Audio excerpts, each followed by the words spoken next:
ሰላም እንደምን አላችሁ? ደህና ናችሁ? እግዚአብሔር ይመስገን እኔ በጣም ደህና ነኝ። አንድ ሀሳብ መልስ ለመስጠት ነው። እዚህ ላይ ታዩታላችሁ። አቶ መሐመድ የተከበሩት ኡስታዝ መሐመድ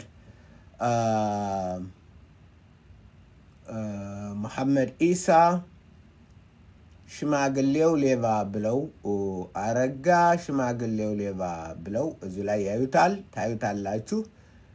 ዩቱብ ላይ ታገኙታላችሁ። አረጋ ሽማግሌው ሌባ ብለው ብለው ቁጭ አይሉም እንዴ? እኔንን ሌባ ወይ? የስልምና ነገር እኮ በጣም ሁሌ የሚገርመኝ ይሄ ነው። ስልምና በጣም የሚገርመኝና የሚያስደንቀኝ ነው። እነዚህ ሰውዬ በጣም እንግዲህ ኡስታዝ ናቸው። ልጅ ወላልደዋል፣ ቤተሰብ መስርተዋል። ትልቅ ደረጃ ላይ መድረስ ሲገባቸው ወደ ህፃንነት እየተመለሱ የሚሉትን ሳያውቁ ብዙ የሚቀባጥሩ ኡስታዝ ናቸው እና ይሄ ተገቢ አይደለም።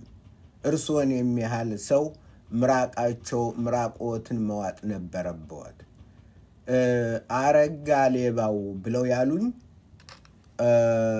የማንን እከክ ያባየን እከክ ወደማየ ለከክ ይላሉ አባቶቻችን።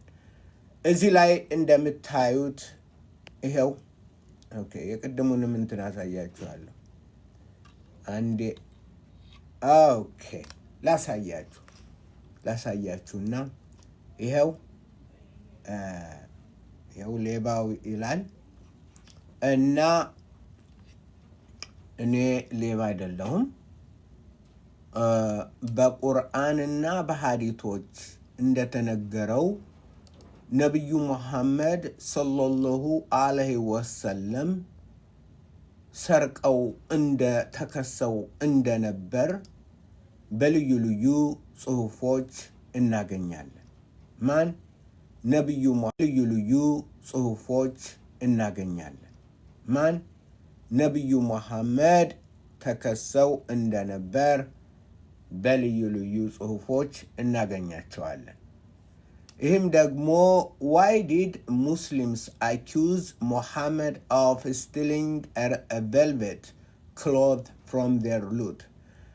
በባዲር ጦርነት ባደረጉበት ጊዜ እንዲሆነ በባዲር ጦርነት ባደረጉበት ጊዜ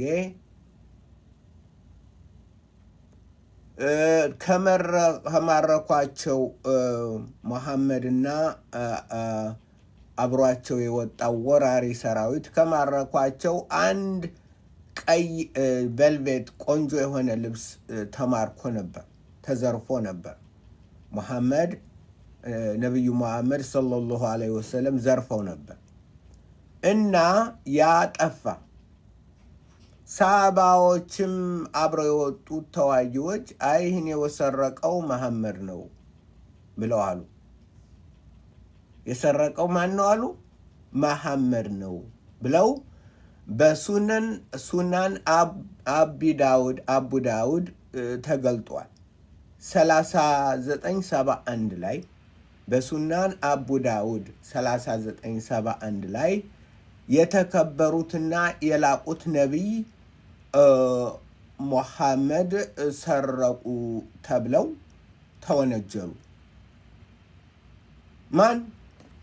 ነቢዩ የሙስሊሞች መሐመድ እሳቸው እንደ እንትን የሚያዩዋቸው የሙስሊሞች ነቢይ ሙሐመድ። እዚህ ላይ ቁርአን 300 ማለት ቁርአን 3 ሱራቱል አልኢምራን አያ 161 ላይ ታፍሲር አጃላላይን እንደዚሁ አስቀምጦታል። ስለዚህ በባዲር ጦርነት ጊዜ ነቢዩ ሙሐመድ ሰረቁ ተባለ እና ሰው ሁሉ ግራ ተጋብቶ እንዴት ይወስዳሉ እንዴ? ነቢዩ ብድግ አድርገው ጥሩ ስለሆነ ልብሱ ዝም ብለው ሰርቀው ይወስዳሉ ብለው ሳባዎቹ ሲናገሩ አላህ ከሰማይ ጥቅስ ላከ። ቁርአን 361 እንግዲህ መጀመሪያ በሱናን አቡ ዳውድ ላይ እንትን አለ 3971 ላይ ተሰርቋል ብለው ሲሉ አላህ ደግሞ ለነብዩ የቆመ ስለሆነ ቁርአን 3161 ላይ ነብይ እንዲህ ማድረግ አይገባውም፣ ነብዩ አይደለም የሰረቀው ሲሉ አላህ ለነብዩ ጠበቃነታቸውን እንደገና እንደተለመደው እንትን አሉ፣ አረጋገጡ። አላህ ከሰማይ በጅብሪል ብር ብሎ መጣና ጅብሪል አልሰረቀም አለ። ካላህ መልእክት ይዤ መጥቻለሁ አለ ጅብሪል። ምንድነው? ነብዩ አልሰረቁም። ታዲያ ማን ሰረቀው? አላሁ አለም። የሚያውቀው ማን እንደሰረቀው አምላክ ቢሆን አላህ ለምን አይ መሐመድ አልሰረቀም የሰረቀው ሰው ይሄ ነው ብሎ አላህ ለምን እንትን አላለም? ለምንድን ነው? ይመልሱልኝ። መልስ እንዲሰጡልኝ እፈልጋለሁ። ነብዩ መሐመድ ሰርቀዋል ሲባሉ አላህ ጠበቃ ሆኖ ፍራጁለንት አይደለም፣ ነብይ እንደዚህ ማድረግ አይገባውም አያደርግም ከማለት አይ ነብዩ አልሰረቁትም፣ የሰረቀውን እኔ አምላክ ስለሆንኩ ስለማውቀው ከሌ ነው ብሎ ለምን እንትን አይልም? ለምንድነው ነብዩ ሲሰርቁ ሰርቀዋል ተብለው ሲከሰሱ አላህ ጠበቃ ሲሆን አይ ነብይ እንዲህ አያረግም ብለው ድፍንፍን ያረገው አላህ ለምንድን ነው? ከላይ ሆኖ ከሰማይ ሰማያት ከሰባተኛው ሰማይ የተላከው መልእክት ድንብርብሩ የወጣ መልእክት ለምንድን ነው?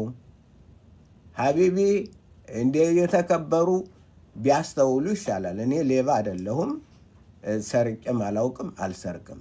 ይልቅስ ሌባ ነው የተባለው በእናንተው በእምነት አባቶቻችሁ ነቢዩ መሐመድ ሰለላሁ ዐለይሂ ወሰለም ናቸው። እንዴት አይነት ነብይ ነው? ሰላም ሻሎም ሻሎም። እንዴት አይነት ነብይ ነው? እና አላህ ምን አለ? ያው ፍራጁላንት አይደለም። When some red velvet clothes went missing on the day of Badr, and some people began to say, perhaps the prophet took it. በጠፋ ጊዜ ያ ቀይ ልብስ በዘረፋው የተዘረፈው ልብስ በጠፋ ጊዜ አይ ነብዩን የወሰደው አሉ። የወሰዷት ነብዩ ናቸው። እችን የወሰዷት ቆንጆ ልብስ ስለሆነች እሳቸው ደግሞ እሳቸው ናቸው ብለው ሳባዎች እንትን አሉ። እንግዲህ በመጽሐፍ ቅዱስ አካን የሚባል ነበረ። እንዲሁ በጦርነት ተሰልፈው ሲዋጉ የተማረከው ልብስ ቀይ ልብስ ወሰደና ሰርቆ በድንኳኑ ውስጥ ከተተው። በድንኳኑ ውስጥ በመጽሐፍ ቅዱስ እንግዲህ ነቢዩ መሐመድ በመጽሐፍ ቅዱስ ቢታዩ ኑሮ እንዴት ይሆኑ ነበር?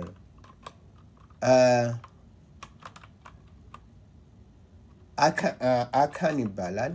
አካን stealing the Bible ምን ሆነ? አነብላችኋለሁ። ኢያሱ 7 ላይ ነው። ኢያሱ 7 ልክ እንደ ነብዩ መሐመድ ያደረገው ነው። እንደ ነብዩ መሐመድ አካን የሚባለው ልክ እሳቸው ያረጓትን ቦታው ብቻ ነው የሚቀያየረው እንጂ ነብዩ መሐመድ ያረጓትን አካን የሚባለው ሰው አደረገው። እንዴት ምን አደረገ? አራ ይገርማል። በጣም ይገርማል።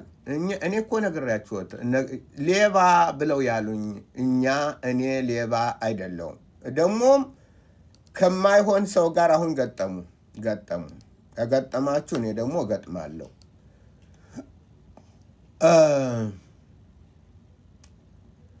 እንዲህ ይላል ኢያሱ መጽሐፍ ቅዱስ የሚገኘው ኢያሱ ወልደ ነዌ ምዕራፍ 7 ነው። የእስራኤል ልጆች ግን እርም በሆነው ነገር በደሉ። ከይሁዳ ነገር የሆነ አካን እርሱም የከርሚ ልጅ የዘንብሪ ልጅ የዛራ ልጅ እርሱም ከሆነው ነገር ወሰደ። የእግዚአብሔርም ቁጣ በእስራኤል ልጆች ላይ ነደደ።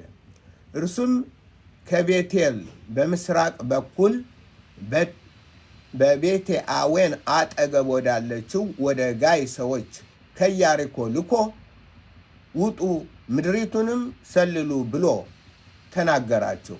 ሰዎችም ወጡ፣ ጋይንም ሰለሉ። እንግዲህ በወጡበት ጊዜ አካን ምን አረገ? ያማረ ልብስ አገኘና በጣም ደስ የሚል ልብስ ወስዶ ሰረቀው። ልክ እንደ ነቢዩ መሐመድ አይነት ሰረቀው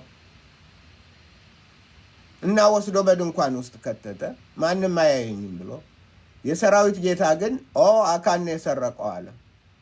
አያችሁ፣ የእስራኤል አምላክ የኢያሱ አምላክ ኖ ሌሎችን አታንገላታ፣ እችነን የሰረቀው አካን ነው ብሎ አወጡና በድንጋይ ወግረው ገደሉት። አያችሁ፣ በድንጋይ ማን ነው? እግዚአብሔር ሌሎችን ህዝቦች አታንገላታ አለ። አላህ ደግሞ መሐመድ ሰረቀ ሲባል አይደለም የሰረቀው መሐመድ አይደለም ከሌ ነው የደበቀው ሳይል ነው ነቢያችን እንዲህ አያረግም፣ ለምንድን ነው ሌባ ብላችሁ የምትሉት ሲል ቁርአንን አወረደ። ስለዚህ እኔ ሌባ አይደለሁም፣ ሌባ የተባሉት ነቢዩ ሙሐመድ ሰለላሁ ዐለይሂ ወሰለም ናቸው። እና ይህ ጠቃሚ የሆነ የታሪክ ትምህርት ነው ብዬ ነው እንትን ያልኩኝ። በተረፈ ግን ይህን በበለጠ ለመረዳት ኡስታዝ መሐመድ ዒሳ ኢያሱ ወልደ ነዌን በደንብ አድርገው እንዲያነቡትና እውነተኛውን አምላክና ሐሰተኛውን አምላክ እንዲለዩ አደራ በሰማይ አደራ በምድር እላለሁ። አዎ ኡስታዝ መሐመድ እና ሌሎች ኡስታዞች ሁለቱን እንድታነቡ፣ አንደኛ ሱናን አቡ ዳውድን እንድታነቡ 3971፣ ሁለተኛ ቁርአን 3:161 እና አስባባና ዙል የወረደበትን ምክንያት ታፍሲሩንም ጀላላይንም እንድታነቡ እንድታውቁት፣ ነቢዩ ሌባ ተብለው እንደነበር፣ እዛም ደግሞ አላህ እውነትን ከመግለጽ ይልቅ ሽፍንፍና አድርጎ የእኛ እንትን ይህን አያረግም አይሰርቅም ብለው እንዳሉ፣ ከዛ በመጽሐፍ ቅዱስ ኢያሱ ወልደ ነዌ ምዕራፍ 7 ላይ አካን ሰርቆ የሰራዊት ጌታ እግዚአብሔር ኖ ሌባው ድንኳን ውስጥ አስቀምጦታል፣ ሂድና አውጣው፣ አለቀ። ሌባው ይሄ ነው አለ። ለምንድን ነው አላህ ከእግዚአብሔር ያልተማረው? ምክንያቱም መሐመድ የመጡት ከብዙ ሺህ ዓመት በኋላ ነው። ከዚህ ለምንድን ነው አላህ ተምሮ የእስራኤል አምላክ እንዲህ አድርጓልና እኔም የሰረቀው ይሄ ነው ብዬ እናገራለሁ ብሎ ከእውነተኛው አምላክ አላህ ያልተማረው ለምንድን ነው በሚል የዛሬውን እዚህ ላይ አቆማለሁ። ብዙዎቻችሁ ጠቃሚ ነገር እንደተማራችሁ እኔ ሽማግሌው ሌባ ደህና ሁኑልኝ ባይ